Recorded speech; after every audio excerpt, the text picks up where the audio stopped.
The next one is Springtime May Be Lovely, but the allergies... Hello everybody, my name is Kelsey and we're about to get very, very nerdy with a spring book tag.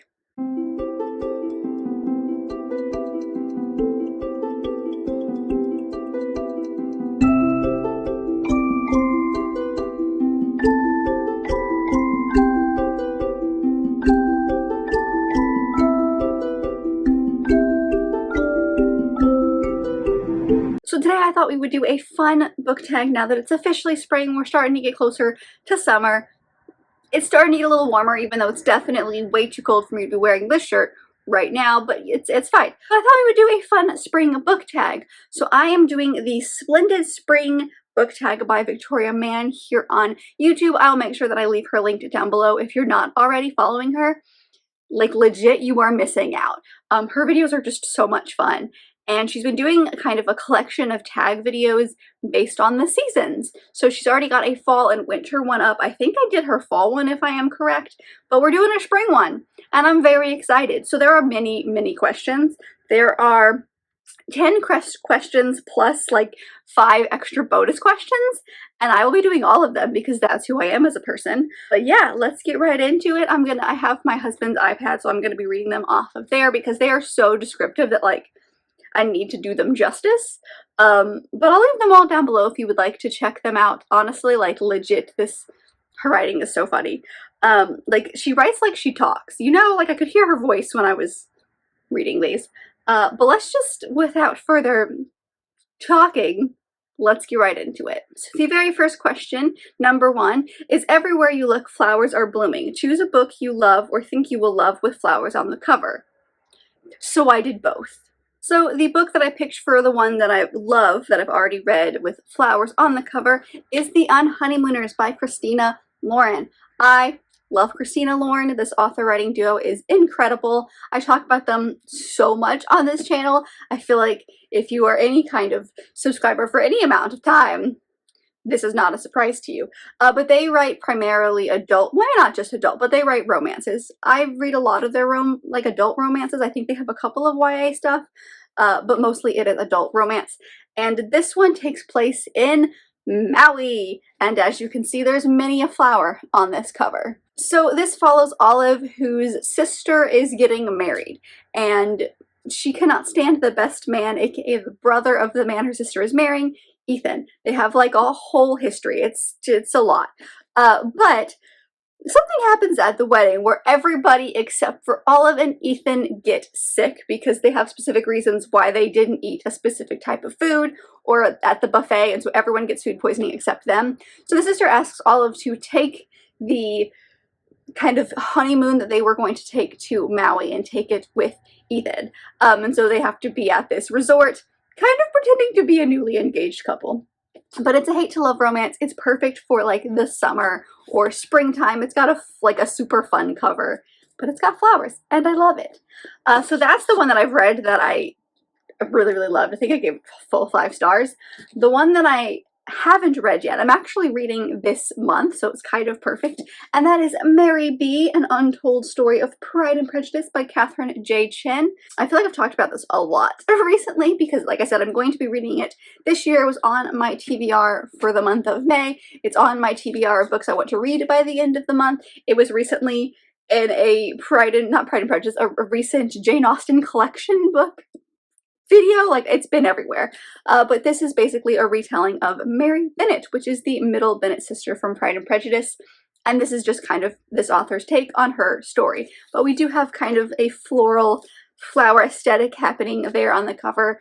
But I think I'm really, really going to enjoy this. It's a retelling of a story that I love, but it's from a character that I always wanted to learn more about.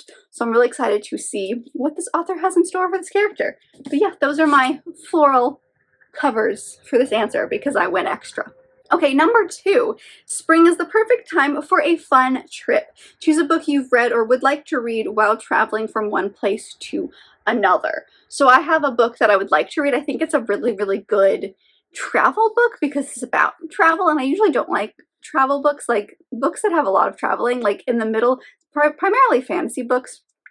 That's very boring to me, but I think this one will be great, and that is I Want to Be Where You Are by Christina Forrest. So this is like, takes place in the middle of the summer, and it follows a girl named Chloe who really wants to audition for this dance school, and her mom says, no way.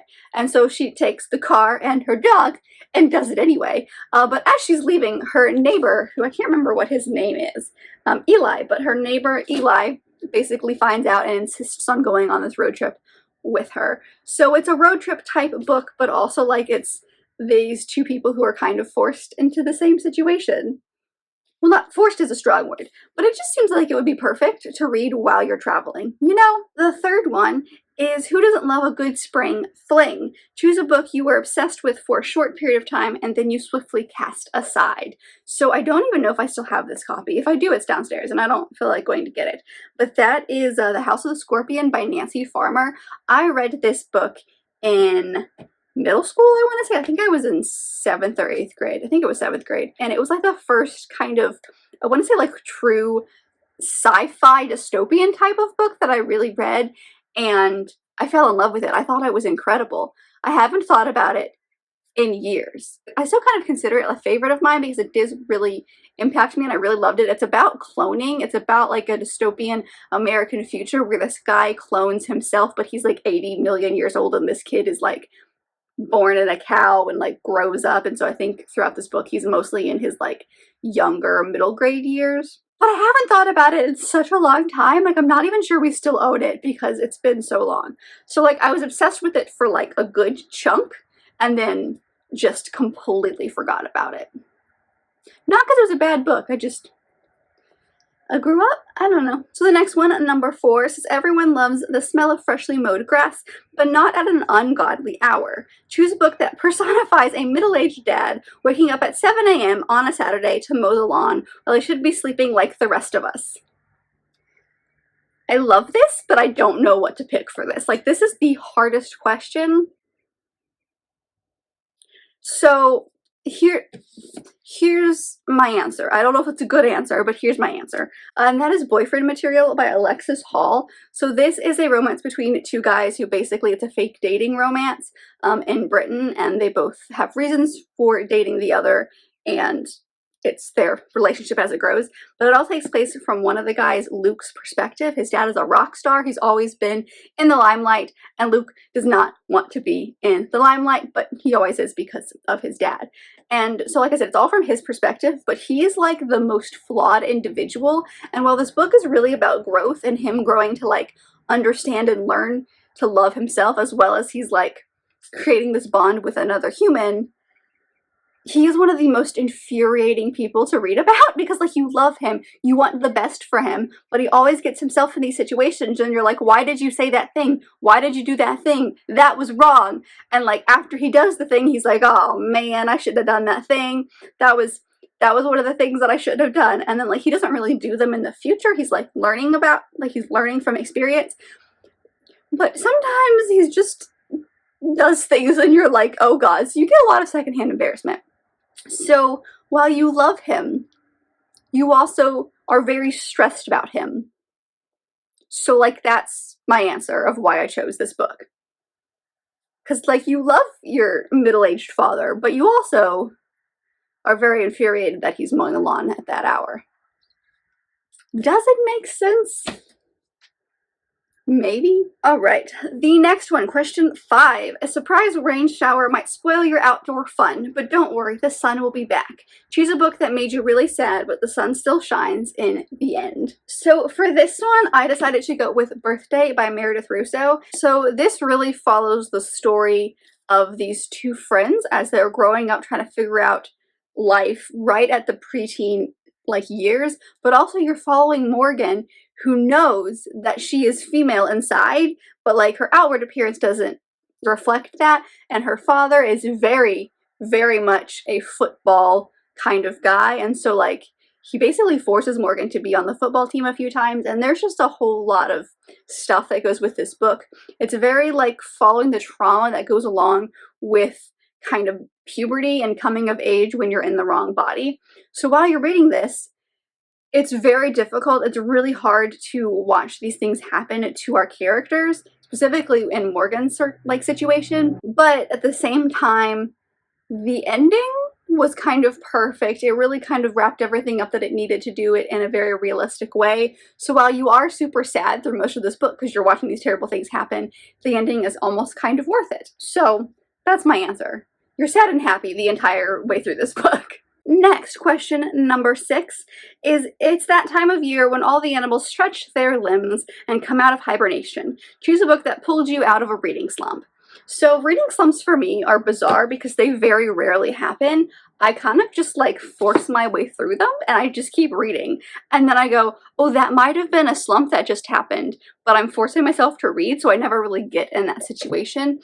But I did read a book that wasn't so hot, and then I read this book after it, and it like completely changed my mind. Like I almost got into a reading slump, and this book was like, no, we are not doing that. And that is George by Alex Gino. This book is a beautiful children's book that follows our main character, George, who knows that she is feminine. She knows that she is a female inside, but again, her outward appearance does not represent that. And so it's George at the time in, I think it's 4th grade, where they're putting on the play Charlotte's Web. And George really, really, really wants to play Charlotte, but because George looks like a boy, the teacher won't allow George to play this part. So you're really just watching George at this very pivotal point in life where they're kind of like really starting to experience things and really starting to understand who they are and really starting to share that with very specific people in their life. And I consider this required reading. I think everyone in middle school should read this book, my personal opinion. But this, like, I flew through this in like a night. I absolutely loved this book.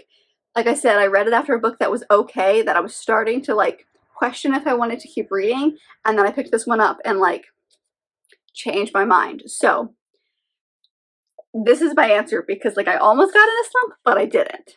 Next one, question 7. Students all over exhale a sigh of relief knowing they get a break from school. Choose a book with a friend group that you'd like to spend spring break with.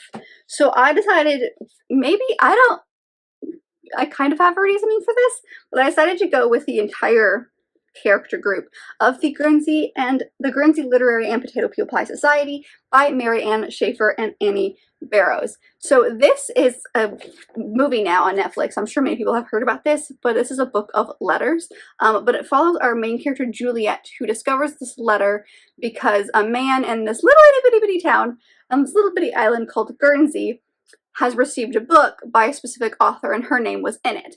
And so he reaches out to her to basically be like, hey, I'm totally random guy you don't know, but I know that your name is in this book and I really love this author. Do you have any recommendations for other things by this author? And they strike up this correspondence, and she starts to discover this entire community of people who have gotten together to read books at the time of Nazi invasion. And so it's a very, very heartwarming and like harrowing story all at the same time. But like all these people get together to talk about books.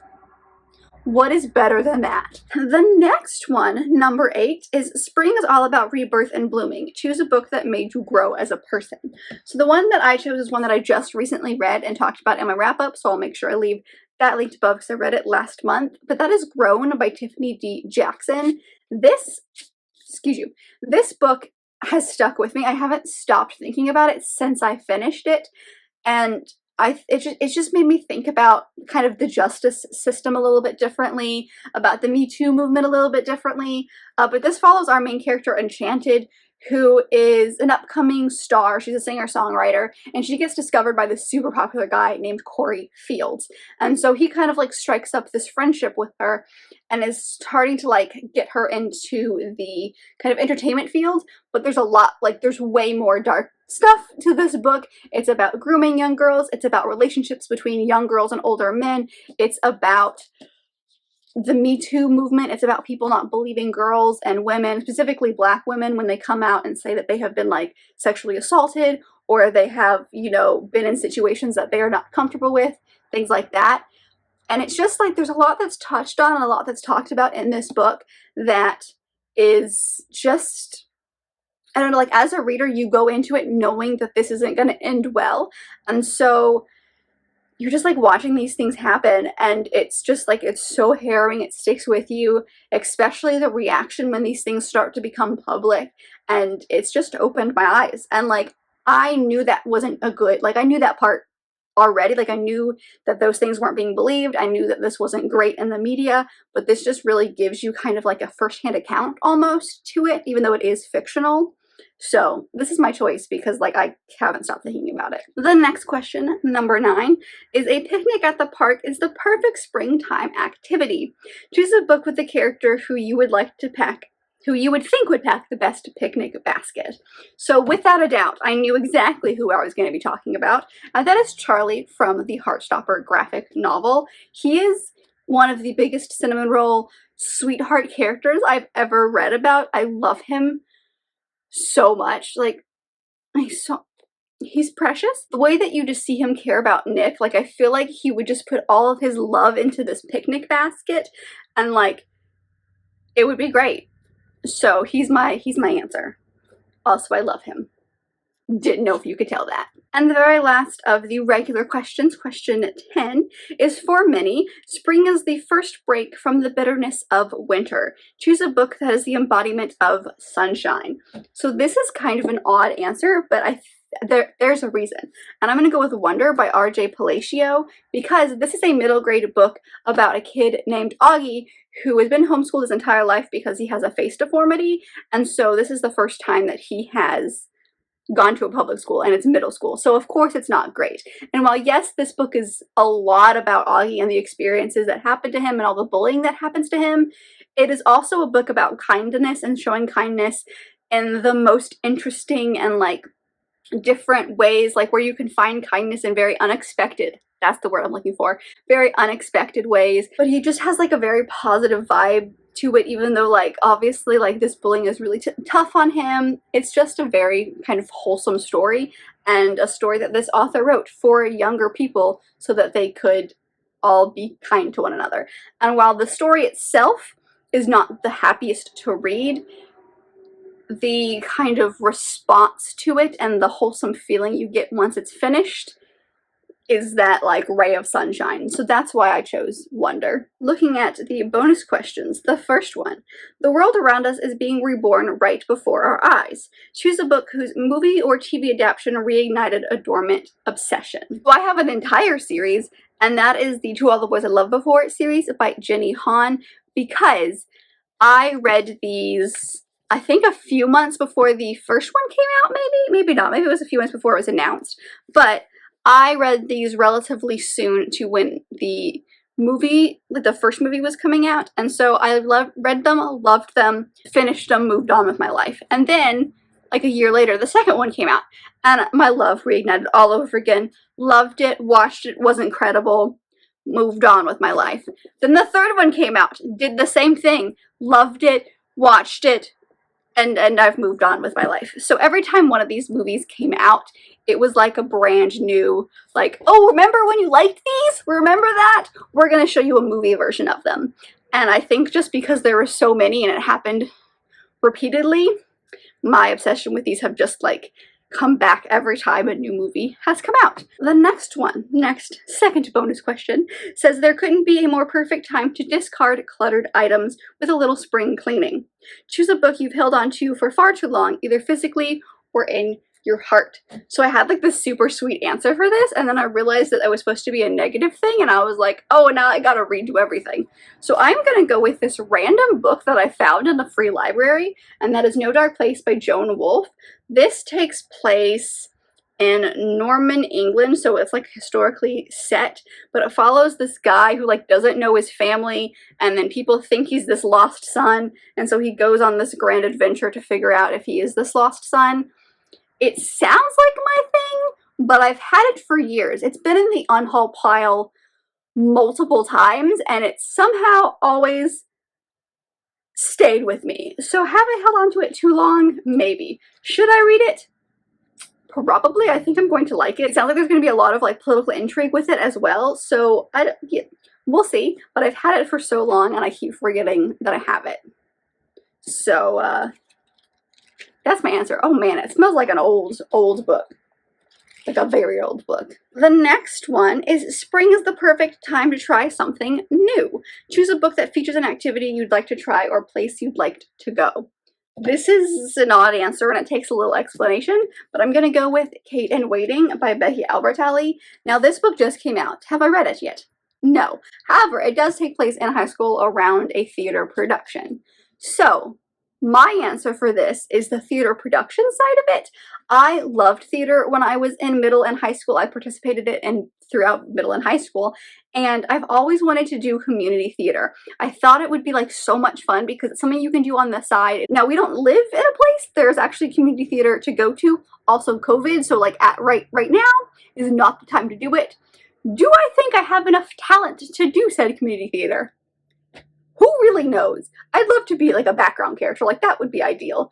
But that's what I thought of when I saw this, because like I've never done community theater, but now that I have kind of like free time, kind of after work and like weekends and stuff, once, knock on wood, COVID is over, maybe like that could be a thing that could happen.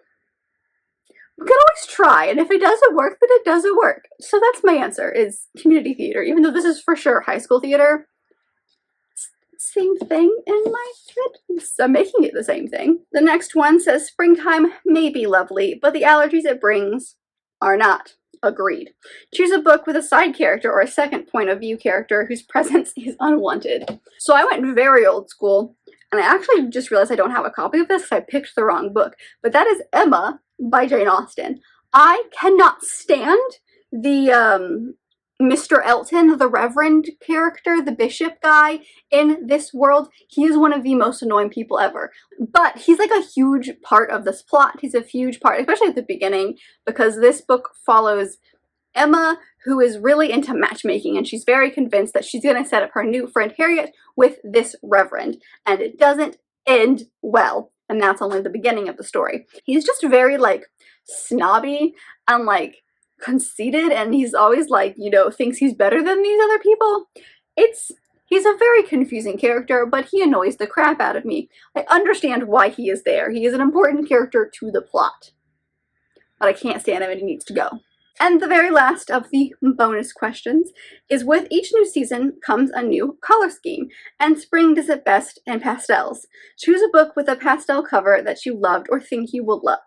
I'm going with Think I Will Love, and I picked These Old Shades by Georgette Hare for this because I don't know if you can tell. First off, this is just a spring cover. You've got all the floral, you got all the greenery. It's just very, very pretty. But it's also this very nice like pink color, and I'm very excited about this book. I've heard about this author before, Georgette Hare, and she's been compared to Jane Austen a lot. Like if you like Jane Austen, you will like her stuff, and I am just very excited about it. So this is the first and actually currently the only book by her that I own. This is, I don't even know what this is about. It's about a duke who has waited 20 years to get revenge on his arch enemy, but he rescues a young girl from a life of harsh abuse and finds that his new protege is not only the key to the scandal that will shock the world and destroy his enemies, but also the one person who can transform his dark heart.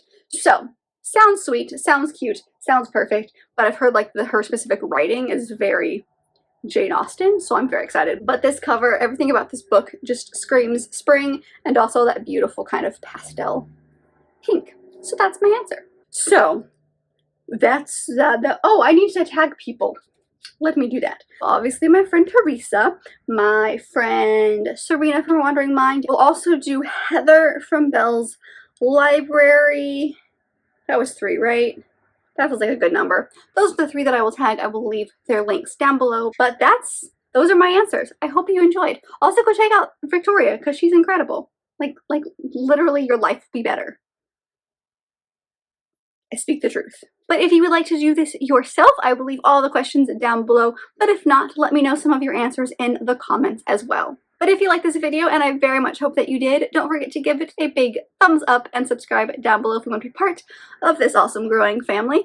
I've also got all my social media down there, as well as other fun bookish links, so don't forget to go check all of those out. And I'll see you guys in my next video. Bye!